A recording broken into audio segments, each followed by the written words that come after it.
दोस्तों, आप सबने एक शब्द अवश्य सुना होगा, इंग्लिश में मिथ और हिंदी में मिथक। वस्तुतः मिथक एक ऐसा विश्वास होता है जो बिना किसी तर्क के स्वीकार कर लिया जाता है और जिसकी सच्चाई की परीक्षा नहीं की जाती। ऐसे मिथक लगभग हर क्षेत्र में मिलते हैं। करियर का क्षेत्र भी इससे अछूता नहीं है। नमस्कार दोस्तों, मैं हूं डॉक्टर विवेक जैन, आपका कैरियर काउंसलर, कोच और मोटिवेटर। और इस वीडियो के माध्यम से हम बात करेंगे भारत में प्रचलित उन 6 सबसे बड़े करियर मिथकों के बारे में, जिनको हम ज्यादातर लोग सच मानते आए हैं, जबकि सच्चाई तो कुछ और ही है। इन मिथकों को तोड़ा जाना बहुत जरूरी है, क्योंकि कई बार करियर में प्रगति करने में ये मिथक हमारी बेड़ियां बन जाते हैं, हमें हतोत्साहित करते हैं और हमारी आंखों पर एक ऐसी पट्टी बांध देते हैं कि हमें आगे का रास्ता नजर ही नहीं आ पाता। तो चलिए जानते हैं इन मिथकों के बारे में।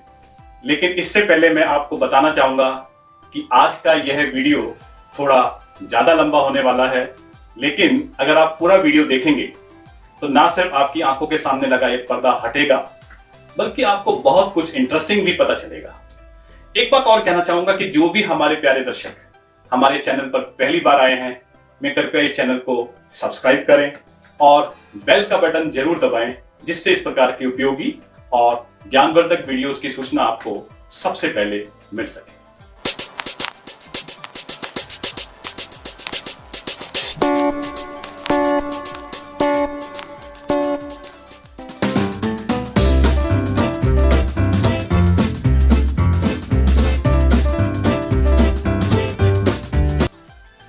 चलिए शुरुआत करते हैं मिथक नंबर 1 से।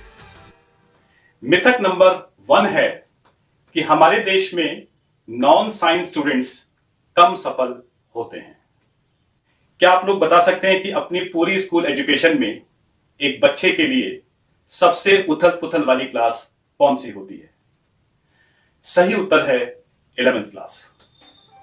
दरअसल 11th ही वह क्लास होती है जहां उसे साइंस, कॉमर्स या आर्ट्स में से कोई एक स्ट्रीम लेनी होती है। 11th में यदि साइंस छोड़ने की बात करता है तो उसके पेरेंट्स को यह बात रास नहीं आती और वे चिंतित हो जाते हैं, क्योंकि उनका तो हमेशा से यही मानना था कि नॉन साइंस स्टूडेंट्स इतने सफल नहीं होते जितने कि साइंस स्टूडेंट्स। लेकिन यकीन मानिए, यह बात बिल्कुल भी सच नहीं है, क्योंकि ऐसे तमाम करियर हैं जिनमें एक नॉन साइंस स्टूडेंट्स के लिए भी उतने ही अवसर हैं जितने कि एक साइंस वाले के लिए हैं।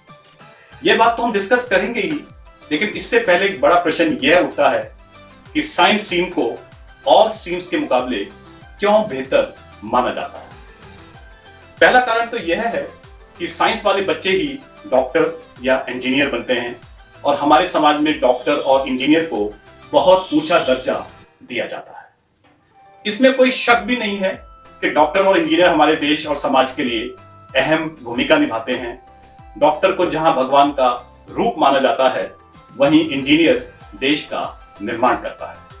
लेकिन क्या हम वाकई उनके टैलेंट का सम्मान करते हैं? नहीं, हम उनके टैलेंट से ज्यादा उनकी इस सफलता का सम्मान करते हैं जिसके बूते पर किसी को पावर, पोजीशन और पैसा मिलता है। साइंस को बेहतर मानने के पीछे एक दूसरा महत्वपूर्ण कारण हमारी यह सोच है कि साइंस स्टूडेंट्स के पास ज्यादा कैरियर अपॉर्चुनिटीज होती है। यह भी सच नहीं है। आप इंजीनियरिंग या मेडिकल के अलावा किसी प्रोफेशन का नाम तो लीजिए, आप यह पाएंगे कि कॉमर्स और आर्ट्स वालों के लिए वहां दरवाजे बंद नहीं है। फिर वह चाहे कोई बैंक, आर्मी, एसएससी, पुलिस या आईएएस ऑफिसर हो, या lawyer, accountant, CA, fashion designer या किसी ऊंची कंपनी का मैनेजमेंट प्रोफेशनल।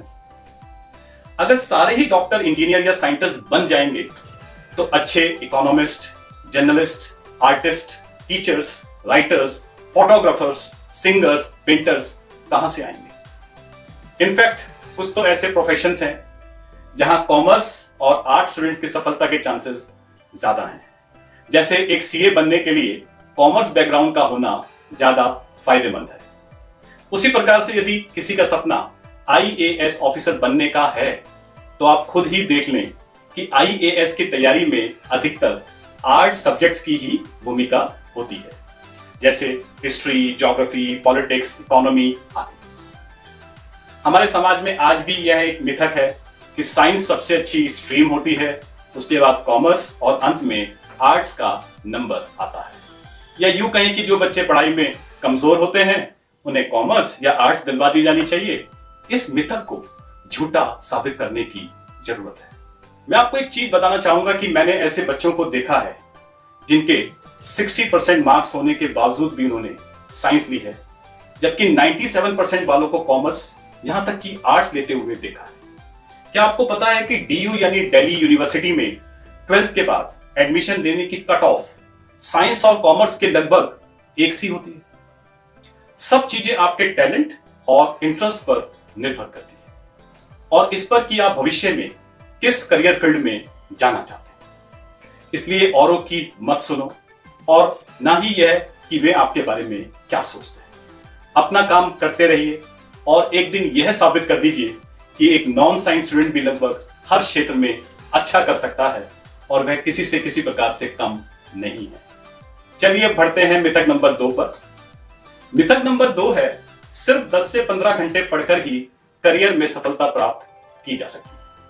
देखिए, हमें कितने घंटे रोजाना पढ़ना चाहिए यह सब हमारे लक्ष्य व उद्देश्य पर निर्भर करता है।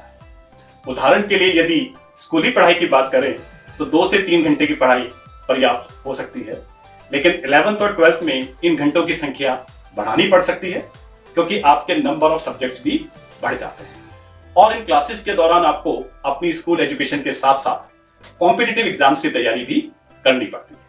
फिर यदि बात करें आईएएस जैसी बड़ी परीक्षाओं की, तो इस विराट लक्ष्य को प्राप्त करने के लिए आपको और अधिक समय निकालना पड़ेगा क्योंकि आईएएस का सिलेबस बहुत बड़ा होता है और हमें कहीं ना कहीं सभी टॉपिक्स कवर करने होते हैं। लेकिन रुकिए, ठहरिए और सोचिए। परीक्षाओं की तैयारी के लिए मात्र अधिक से अधिक घंटों तक मशीनी रूप से पढ़ते रहना क्या काफी होगा? फिर वह चाहे 10 से 15 घंटे ही क्यों ना हो। क्या हमें कितना पढ़ना चाहिए, उससे ज्यादा जरूरी यह नहीं होगा कि हम यह देखें कि हमें कैसे पढ़ना चाहिए। जी हां दोस्तों, क्योंकि ऐसा मुमकिन है कि यदि हम एक योजनाबद्ध या प्लान तरीके से पढ़ें तो कम से कम समय में अधिक बेहतर परिणाम प्राप्त कर सकते हैं। यानी हमें क्वांटिटी से ज्यादा क्वालिटी पर ध्यान देने की जरूरत है। वैसे भी हम एक साथ लगातार कितनी देर तक पढ़ सकते हैं, वह भी पूरे फोकस्ड होकर, इसकी हमारी एक सीमा ही होती है, जो यद्यपि सबके लिए अलग अलग हो सकती है, लेकिन यह सच है कि साइंटिफिकली हमारा मस्तिष्क एक लिमिट के बाद थक जाता है, अतः बीच बीच में ब्रेक लेने बहुत जरूरी होते हैं। आपको बताना चाहूंगा कि ऑक्सफोर्ड स्टडी ब्लॉग के अनुसार MIT 1 घंटे के स्टडी सेशन की सिफारिश करता है, जिसमें 10 मिनट के ब्रेक के साथ 50 मिनट का अध्ययन शामिल होता है। वैसे भी 2 घंटे सिर्फ किताब खोलकर बैठे रहने से कहीं अच्छा होगा कि आप 1 घंटे की क्वालिटी व एक्टिव पढ़ाई करें। आप कितनी सिंसियरिटी और डेडिकेशन के साथ पढ़ते हैं, यह आपके लिए बहुत मायने रखता है, जिसमें किसी प्रकार का डिस्ट्रैक्शन ना हो, क्योंकि मेरा मानना है 1 hour of dedicated study is far better than 2 hours of distracted study। मैंने ऐसा कई बार देखा है कि किसी दिन जोश में आकर आप 8 से 10 घंटे तक भी पढ़ लेते हैं, जबकि अगले कुछ दिनों में आप बिल्कुल भी पढ़ाई नहीं करते। इसका कारण है कि आपने एक ही दिन में अचानक जो 8 से 10 घंटे की पढ़ाई की है, उसके कारण आप पढ़ाई से इतना ऊब गए होते हैं कि अगले कुछ दिनों की छुट्टी हो जाती है। यह स्ट्रैटेजी ठीक नहीं है। अच्छा होगा कि आप शुरुआत में अपना लक्ष्य छोटा रखें और फिर धीरे धीरे उसे बढ़ाएं। एक ही दिन में 10 घंटे पढ़कर 5 दिनों तक नहीं पढ़ने से कहीं बेहतर होगा कि आप 5 दिन लगातार 2 घंटे पढ़ें। लेकिन आपको खुद से यह वायदा करना होगा कि आप इन 2 घंटों में अपने आप को 100% उपस्थित रखेंगे। आप फिर धीरे धीरे इस समय को और बढ़ा सकते हैं। याद रखिए, कंसिस्टेंसी और रेगुलरिटी ही अच्छे रिजल्ट्स की गारंटी होते हैं। अच्छे परिणाम प्राप्त करने के लिए एक और चीज बहुत महत्वपूर्ण है, वह है टाइम मैनेजमेंट। आपको अपने टाइम का मैनेजमेंट करना आना चाहिए। टाइम मैनेजमेंट के द्वारा हम सीमित या कम घंटों में भी ज्यादा प्रोडक्टिव रिजल्ट्स प्राप्त कर सकते हैं। हम कितनी भी देर पढ़ें, हमें अपने लिए छोटे छोटे टारगेट सेट करने चाहिए, क्योंकि छोटे छोटे टारगेट सेट करके ही बड़े टारगेट अचीव किए जा सकते हैं। आपको यह देखना पड़ेगा कि आपने कितने समय में कितना प्रतिशत कोर्स पूरा कर लिया है और पूरा कोर्स करने में और कितने समय की आवश्यकता होगी। टाइम मैनेजमेंट अपनाने का सबसे बड़ा बेनिफिट यह होगा कि हम अपने कीमती समय को बेवजह और फिजूल में खर्च करने से बचेंगे। और अंत में आपको यह भी देखना है कि आप जो भी पढ़ते हैं वह आपकी पढ़ाई से रेलेवेंट होना चाहिए, क्योंकि अक्सर देखा जाता है कि हम ऐसी बहुत सी अनावश्यक चीजें पढ़ते हैं जो सिर्फ हमारा समय ही खराब करती है। तो बच्चों, यदि हम प्रॉपर टाइम मैनेजमेंट करते हुए पूरी गुणवत्ता के साथ सिर्फ रेलेवेंट टॉपिक्स का ही अध्ययन करें तो इसी को स्मार्ट स्टडी कहा जाता है। इसलिए don't study hard, don't study long, but study smart. अतः सिर्फ 10 से 15 घंटे पढ़कर ही सफलता प्राप्त की जा सकती है, इसमें कितनी सच्चाई है आप खुद ही देख सकते हैं। हमारे देश में प्रचलित तीसरा करियर मिथक है कि इंग्लिश मीडियम छात्र ज्यादा सफल रहते हैं। दोस्तों, क्या इंसान की बुद्धि मीडियम की मोहताज होती है? सच तो यह है, मीडियम तो मात्र एक माध्यम ही होता है, या दूसरे शब्दों में कहें तो यह तो सिर्फ अपने लक्ष्यों को पूरा करने का एक साधन मात्र होता है। अगर कोई Hindi medium student English medium student से पीछे रह जाता है तो उसमें दोष उस हिंदी मीडियम स्टूडेंट का नहीं है, बल्कि उस व्यवस्था का है, उस परिवेश का है, उस माहौल का है जिसमें वह पला बड़ा है और जिसमें उसने अपनी शिक्षा ग्रहण की है। यह सच्चाई किसी से भी छिपी नहीं है कि हमारे हिंदी मीडियम स्कूल्स, जो कि ज्यादातर सरकारी स्कूल होते हैं, इतने अच्छे से प्रबंधित नहीं हो पाते जितने कि प्राइवेट इंग्लिश मीडियम स्कूल्स। कम फीस के कारण यहां ज्यादातर ऐसे बच्चे एडमिशन लेते हैं जो गरीब घरों से होते हैं और उनके माता पिता भी इतने पढ़े लिखे नहीं होते। उनके पास अच्छी पुस्तकों का अभाव रहता है, श्रेष्ठ दर्जे की कोचिंग तक उनकी पहुंच नहीं होती। यानी अगर हम संक्षेप में कहें तो हिंदी मीडियम स्टूडेंट के पास इंग्लिश मीडियम स्टूडेंट्स की तुलना में बहुत कम साधन और संसाधन होते हैं। लेकिन दोस्तों, कहते हैं जहां साधन कम होते हैं वहां साधना अधिक हो जाती है। मैंने अपने जीवन में ऐसे सैकड़ों उदाहरण देखे हैं जब हिंदी मीडियम स्टूडेंट्स ने इंग्लिश मीडियम स्टूडेंट्स को पछाड़ा है और इंग्लिश मीडियम स्टूडेंट्स की श्रेष्ठता के मिथक को तोड़ा है। एक टीचर होने के नाते मैंने नोटिस किया है कि इंग्लिश मीडियम बच्चे कई बार ओवर कॉन्फिडेंस के भी शिकार हो जाते हैं, विशेषकर इंग्लिश में। जबकि हिंदी मीडियम स्टूडेंट क्योंकि इंग्लिश को लेकर ज्यादा कॉन्शियस और आशंकित रहते हैं, तो वे अपनी ग्रामर व वोकैबुलरी पर ज्यादा मेहनत करते हैं और कई बार इसमें इंग्लिश मीडियम स्टूडेंट्स को भी पीछे छोड़ देते हैं। जैसा कि मैंने अभी कहा भी है कि भाषा मात्र एक माध्यम है। आपके लिए ज्यादा मायने जो रखता है वो है आपकी नॉलेज, आपकी स्किल्स और आपकी मेहनत। इन तीनों चीजों के बिना एक इंग्लिश मीडियम स्टूडेंट भी उतना ही असफल है जितना इन तीनों चीजों के साथ एक हिंदी मीडियम स्टूडेंट सफल। भारत में आज यूपीएससी सहित ज्यादातर प्रतियोगी परीक्षाओं का क्वेश्चन पेपर बिलिंगुअल या द्विभाषी होता है, यानी उसके प्रश्न इंग्लिश के साथ साथ हिंदी में भी होते हैं। तो ऐसे में हिंदी मीडियम स्टूडेंट खुद को पर्याप्त रूप से साबित भी करके दिखाते हैं। लेकिन कुछ कॉम्पिटिटिव एग्जाम जैसे कैट, मैट आदि क्योंकि सिर्फ इंग्लिश मीडियम में ही संपन्न कराए जाते हैं, तो ऐसे एग्जाम में हिंदी मीडियम स्टूडेंट्स की असफलता का कारण वे खुद नहीं बल्कि इस प्रकार का पक्षपात जिम्मेदार होता है। लेकिन इसका मतलब यह नहीं है कि Hindi medium student CAT, MAT जैसे एग्जाम क्लियर नहीं कर पाते। इसमें कोई शक नहीं है कि इंग्लिश मीडियम स्टूडेंट ज्यादा फ्लुएंटली अंग्रेजी बोलते हैं, उन्हें भारी दुनिया व उच्च शिक्षा का ज्यादा एक्सपोजर मिलता है जितना हिंदी मीडियम स्टूडेंट के छात्रों को नहीं मिल पाता। लेकिन क्या यही संघर्ष उनको मजबूत व महान नहीं बनाता? हिंदी मीडियम स्टूडेंट अपनी मेहनत और अपनी प्रतिभा के बल पर जो नॉलेज और स्किल्स हासिल करते हैं उसके आधार पर ही वे इस अंतर को खत्म कर पाते हैं। और यही कारण है कि आज के समय में कोई ऐसा क्षेत्र नहीं है जहां हिंदी मीडियम स्टूडेंट नहीं पहुंच पाए। हमारे देश और समाज में एक गलत धारणा है कि यदि आपने एक बार इंजीनियरिंग की डिग्री ले ली तो आपकी कामयाबी को कोई रोक नहीं सकता। यानी हमारी इस चर्चा में अगला मिथक है कि इंजीनियरिंग की डिग्री सफलता की गारंटी है। किसी भी विषय की डिग्री मात्र एक करियर विकल्प होती है जो आप अपने लक्ष्य को ध्यान में रखते हुए अपनी इच्छा से चुनते हैं। सच है कि इंजीनियरिंग की डिग्री आपके लिए अनेकों अच्छे अवसर व एक्सपोजर उपलब्ध कराती है, लेकिन ऐसे लोगों की बड़ी संख्या है जो सफल हैं, अच्छा कर रहे हैं, लेकिन इंजीनियर नहीं है। सफलता किसी खास विषय से जुड़ी नहीं होती, बल्कि किसी भी विषय के द्वारा प्राप्त की जा सकती है। सफलता परिश्रम के साथ आती है, अतः हमें उसी फील्ड का चुनाव करना चाहिए जो हमारी क्षमताओं के अनुरूप हो और हमारे सपनों को पूरा करने का माध्यम बने। फिर वह चाहे इंजीनियरिंग के फील्ड भी हो सकती है या कोई अन्य। इस दुनिया में हजारों तरह के काम हैं और हर काम इंजीनियर नहीं कर सकते, और ना ही ऐसा है कि हर दूसरा सफल व्यक्ति इंजीनियर ही है।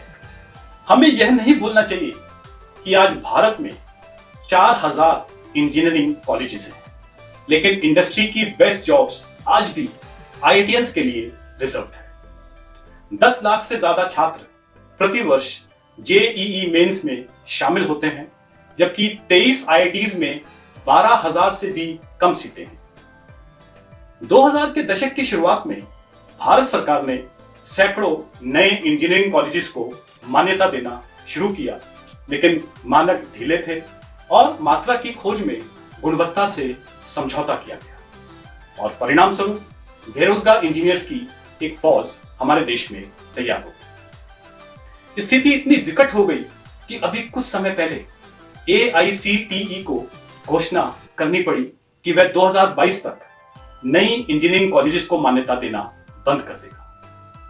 दरअसल इस सब के लिए सामाजिक दबाव भी आंशिक रूप से दोषी है। भारत में यदि आपको अपने पैशन का, अपने जुनून का पीछा करना है तो पहले एक पारंपरिक डिग्री की आवश्यकता होती है, और ज्यादातर मामलों में यह डिग्री इंजीनियरिंग होती है। आज आपको अधिकतर इंजीनियर बैंक और SSC की तैयारी करते हुए मिल जाएंगे, जिसकी तैयारी कॉमर्स और आर्ट्स के स्टूडेंट्स भी करते हैं। तो आखिर क्या फायदा हुआ उनकी इंजीनियरिंग करने का? ऐसे बहुत सारे इंजीनियरिंग ग्रेजुएट्स आपको मिल जाएंगे जो उन क्षेत्रों में काम कर रहे हैं जो उनके फील्ड से बिल्कुल अलग है। कुछ सेल्स में जा रहे हैं, कुछ मार्केटिंग व HR में, यहाँ तक कि कुछ फुल टाइम ऊबर ड्राइवर और फूड डिलीवरी बॉय तक बन गए हैं। अभी 2-3 वर्ष पहले ही सरकार ने देश भर के इंजीनियरिंग एस्पिरेंट्स के लिए 16 लाख से अधिक सीटों की मंजूरी दी, लेकिन केवल आधी सीटें ही वास्तव में भर पाई। एडमिशन के आंकड़े गिरते जा रहे हैं और सैकड़ों कॉलेज अब तक बंद हो चुके हैं। यद्यपि स्टार्टअप्स की नई लहर ने और कुछ अन्य उद्योगों ने नई नई संभावनाओं को जन्म दिया है, ऐसे में टैलेंट की मांग भी जोर पकड़ेगी, लेकिन हजारों इंजीनियर अभी भी बेरोजगार हैं जो इस अर्थव्यवस्था में कहां फिट होंगे, कहां नहीं जा सकता। ऐसे में इंजीनियरिंग को सफलता की गारंटी मानना कितना उचित है, आप खुद समझ सकते हैं।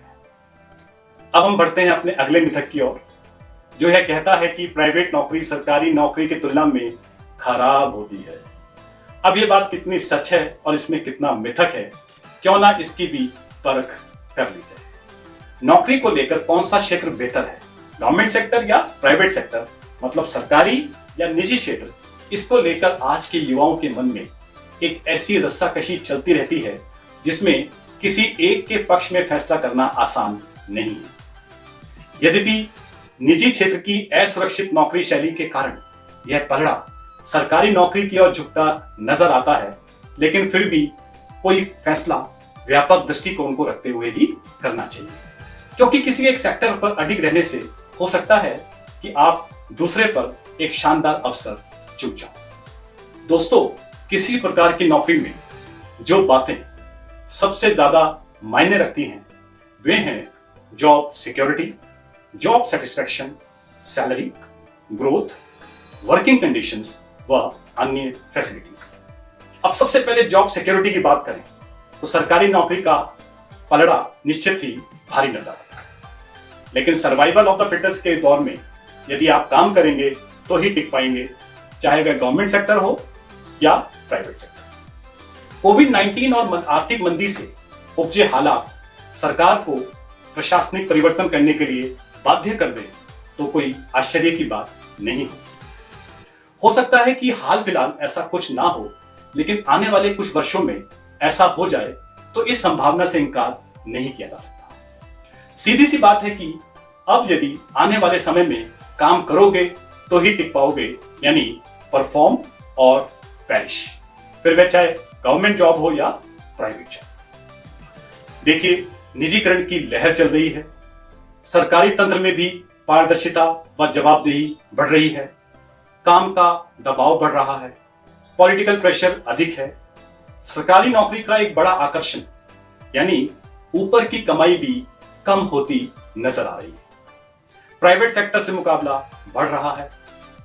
इन सब ने सरकारी क्षेत्र की चमक को पहले से कम कर दिया है। प्राइवेट जॉब में तो कंपनी चेंज करना फिर भी आसान है, लेकिन गवर्नमेंट जॉब में नई नौकरी का अर्थ है नया एग्जाम, जो कि इतना आसान नहीं है। जॉब सेटिस्फेक्शन की बात करें तो अधिकतर गवर्नमेंट सेक्टर जॉब्स एक फैक्ट्री जॉब की तरह होते हैं, जहां आपको एक ही काम दोहराना पड़ता है, खास तौर से तब तक जब तक कि आपका किसी अन्य पोजीशंस या स्थान पर तबादला ना हो जाए।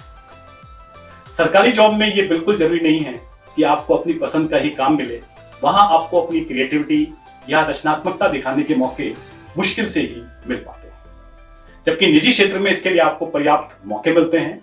बल्कि निजी क्षेत्र में आप जितने अधिक रचनात्मक हैं, आपको उतने अधिक अवसर मिलेंगे। वहां आपकी छोटी से छोटी रचनात्मकता भी बहुत महत्व रखती है, जिसमें आपको भरपूर जॉब सेटिस्फेक्शन भी प्राप्त होता है।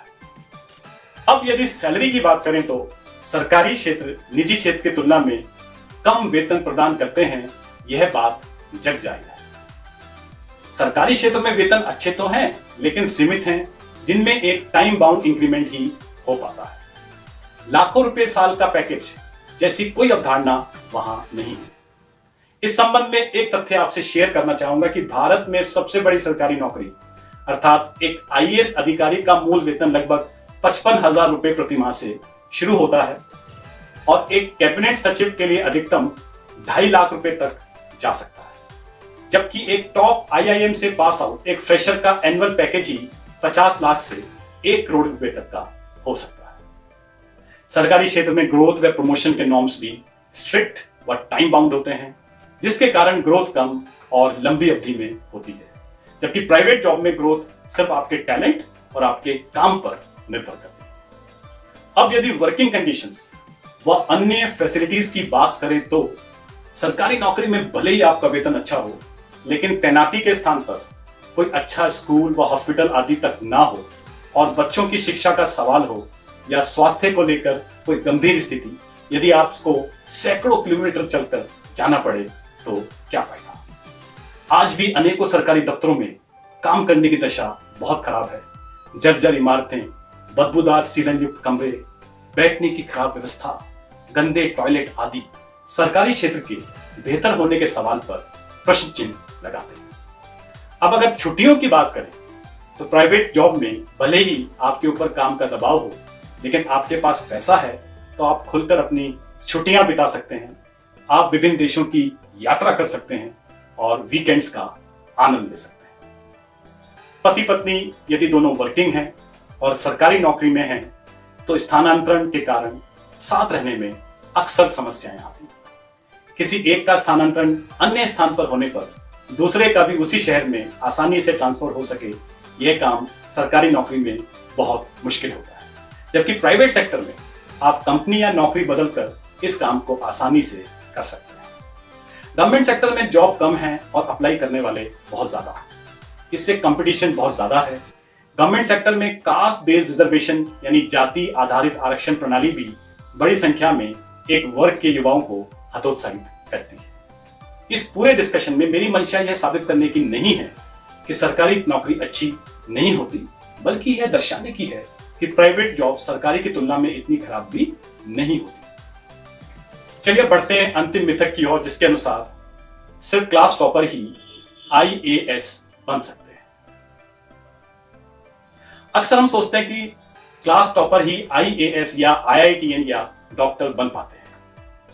देखिए, यह तो मुमकिन है कि सभी toppers IAS, IIT, medical, IIM जैसे एग्जाम्स क्लियर करते हैं, लेकिन यह बिल्कुल भी जरूरी नहीं है कि सभी आईएएस, आईआईटीएंस, डॉक्टर्स और टॉप मैनेजमेंट प्रोफेशनल्स अपने अपने समय में क्लास टॉपर्स ही रहे हों। अतः सिर्फ क्लास टॉपर ही बड़ी परीक्षाओं में सफल हो सकते हैं, मेरी दृष्टि में यह केवल एक मिथक है। एक सब्जी बेचने वाला या एक जूता बनाने वाले के बच्चे का आईआईटी व आईएएस एग्जाम क्रैक करना अक्सर अखबारों की सुर्खियां बनते हुए आपने भी देखा होगा। क्या आपको लगता है कि वे कभी क्लास टॉपर रहे होंगे? अरे क्लास तो दूर, उन्हें तो पढ़ने के न्यूनतम साधन भी उपलब्ध नहीं होते होंगे, फिर टॉपर होना तो बहुत दूर की बात है। आपको ऐसे अनेकों उदाहरण मिलेंगे जहां आईएएस परीक्षा में अच्छी ऑल इंडिया रैंकिंग हासिल करने वाले छात्र अपने स्कूली या कॉलेज लेवल पर औसत छात्र रहे, यानी वे अपने शैक्षिक यात्रा में शुरुआत से ही टॉपर नहीं थे। लेकिन भले ही ये पढ़ाई में औसत छात्र रहे हों, इनकी औसत परसेंटेज ने कभी भी इनके आत्मविश्वास को नहीं तोड़ा।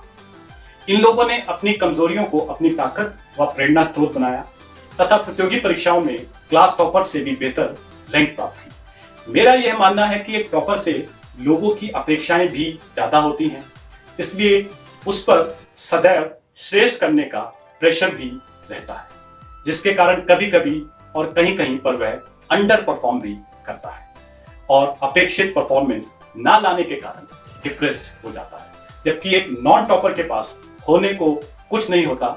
शायद इसी वजह से मैं कई बार कमाल कर जाते हैं। देखिए, यदि एक आईएएस जैसी परीक्षा में टॉपर होना ही सब कुछ होता तो एलिजिबिलिटी के तौर पर टॉपर होना या बहुत ऊंची परसेंटेज होना पहली शर्त होती, जबकि आईएएस में बैठने के लिए ऐसी कोई शर्त नहीं रखी जाती। क्या आप जानते हैं कि आईएएस एग्जाम में बैठने के लिए आपको अपनी ग्रेजुएशन में कितने परसेंट मार्क्स की आवश्यकता होती है? 90%, 85%, 80% या 75%? जी नहीं, मात्र 33% मार्क्स की। क्योंकि ये एग्जाम टॉपर नहीं, पोटेंशियल, जी हां, आपने बिल्कुल सही सुना कि ये एग्जाम टॉपर नहीं, पोटेंशियल देखते हैं। यदि मात्र टॉपर होना ही सब कुछ हुआ करता तो प्रतियोगी परीक्षाओं की कभी आवश्यकता ही नहीं पड़ती, और यदि होती भी तो उसकी अहर्ता या एलिजिबिलिटी 33% या 50% नहीं रखी जाती। तो दोस्तों, यह एक कोरा मिथक है कि बड़ी परीक्षाएं पास करने के लिए टॉपर होने की आवश्यकता होती है। आवश्यकता है तो विषय के मूलभूत सिद्धांतों को अच्छे से समझने की और उन्हें रिटेन करने की, अपने आसपास की चीजों में साधारण से कुछ ज्यादा रुचि रखने की, सिर्फ रटकर नहीं बल्कि अपनी ओर से कुछ सार्थक जोड़कर पढ़ने की, मात्र अपने स्कूली सिलेबस तक ही अपनी पढ़ाई को सीमित न रखकर अधिक से अधिक अतिरिक्त ज्ञान अर्जित करने की, विचारों की मौलिकता या ओरिजिनलिटी ऑफ थॉट्स में विश्वास रखने व ध्यान रखने की। तो साथियों, क्या बोलते हैं आप? क्या इन मिथकों को सच मानकर और इनकी वजह से उपजी हीन भावना या कॉम्प्लेक्सेस में फंसे रहकर अपनी प्रगति को बाधित करना है, या इन्हें तोड़कर अपने लिए नए रास्ते बनाने हैं और उन पर चलकर अपनी मंजिल को पाना है? फैसला आपको करना है। उम्मीद है आपको यह वीडियो पसंद आया होगा और आपने इसको अपने लिए अत्यंत उपयोगी पाया होगा। अपने कमेंट्स और विचार हमें जरूर भेजें। हम आगे भी इसी प्रकार की वीडियो आपके लिए लाते रहें, इसलिए वीडियो को लाइक जरूर करें व हमारे चैनल को सब्सक्राइब करना बिल्कुल ना भूलें। जल्दी ही फिर मिलेंगे एक नए वीडियो के साथ। तब तक अपना ध्यान रखिए और खुश रहिए। थैंक यू, धन्यवाद, गुड बाय।